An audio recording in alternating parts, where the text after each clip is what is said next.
ព្រលឹមកិច្ចការងារធ្វើមុនគេគឺកាហ្វេរួចពីកាហ្វេហើយក៏គ្រោងថាចង់ធ្វើចុងភៅពីអ្នកប្តីពុនសម្រាប់សម្រួលមកថាទិញគឺសមុទ្រយន្តមកធ្វើម្ហូបប៉ុន្តែសិតតែចុងភៅ YouTube ឯណាអត់មានន័យចេះតពីបរមបុរាណមកទេដើរផ្សារថតមើលលេងទៅអត់មានអីថតដើរក្នុងផ្សារថតរបស់ក្នុងផ្សារហ្នឹងហើយឲ្យដើរក្នុងផ្សារថតរបស់ក្នុង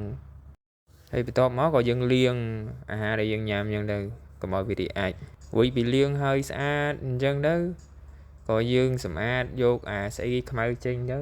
បកហើយអាមឹកហ្នឹងបកអង្គុយបក1គីឡូហ្នឹង7-2ម៉ោងហើយបន្ទាប់តែយើងសម្អាតហើយស្អាតហើយយើងចាប់ផ្ដើមធ្វើម្ហូបហើយអញ្ចឹងគឺយើងមានមឹកមានម្រះព្រៅមានងាវហើយមានខ្ទឹមដែលយើងធ្វើស្រួចហើយអំពិលទុំអញ្ចឹងខ្ញុំបាច់ប្រាប់ទេដឹងតែឆាអំពិលទុំហើយឥឡូវយើងយកចាប់ផ្ដើមឆាកូរចុះកូរឡើងកូរចុះកូរឡើងឲ្យក្រហមខ្ទឹមហ្នឹងបានយើងដាក់ទឹកអំពិលទុំទៅរួចពីដាក់ហើយយើងកូរទៀតទៅកូររហូតដាក់ទឹកពេញប៉ោះដាក់អំពិលស្ករប៊ីចេងខ្ទឹម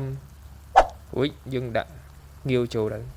យើងដាក់ចូលហើយយើងជោគទៅជោគត្រឡប់ជោគត្រឡប់ជោគត្រឡប់អញ្ចឹងយើងមកមើលម្រះព្រៅយើងណាដាក់ចូលបន្ថែមទៀតទៅវាដាក់ទៅវាឲ្យវាក្លិនឆ្ងាញ់អញ្ចឹងណាតែអាហ្នឹងគឺដាក់ដើម្បីខ្ញុំមិនដឹងទេឥឡូវវាបានឆ្អិនហើយញ៉ាំទៅឆ្ងាញ់តែ